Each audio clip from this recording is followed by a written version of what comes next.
Assalomu alaykum hurmatli obunachilar. Mana bugun sotuvga keldi Cobalt'imiz. Ikkinchi pozitsiya 2021-yilda ishlab chiqarilgan mashinamiz. Holatlari juda ham ideal. Probeglari 28 ming yurgan. Motor galobkalariga kulish tegmagan katalizatorlar joyida, ABS kondisionerlari bor. Mashinamiz holatlari juda ham ideal.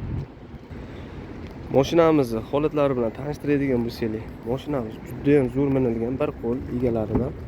Mana salonlari yangi turibdi, hamma joyi yaxshi chexollar taqilgan, patologlar chizilib, qirilib ketmagan. Mana rollarni ko'rayotgan bo'lsalaring, tiniq turibdi. Torpedalari, podogref sidinalari bor, ABS kondisionerlari bor. Probegi 27.985 ming yurgan mashinamiz. Mashinamizni hozir gazlarini ham ko'rsatib o'taman. Mashinamizni kraskasiga keladigan bo'lsak, mana shu bagaj qopqog'ida kraskasi bor, yengilgina urilgan ekan. Ichlariga o'tmagan. Mana yangi gazda qo'yilgan. Krilolar zaklotkada turibdi, hech almashmagan. Yo'llarga kraskalar o'tmagan.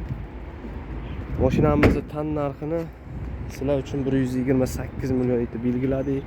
Kimga qiziq bo'lsa, bemalol aloqaga chiqib kelib ko'rib baraka qilishlari mumkin. Manzilimiz Jizzax shahri, prospekt Almas kafe ro'parasida.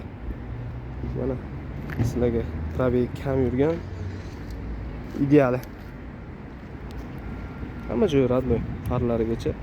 Mana hozir grafikani ko'rsataman. Через bank orqali chiqadigan summasi 128 million bo'lsa, boshlang'ich to'lovlari 23 million 600 bilan chiqadi, 3 million 766 ming.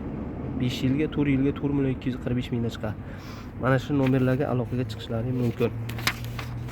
Kelinglar, ko'ringlar. Baraka qilinglar. To'g'ri kelsa qilib beramiz mashinamizni.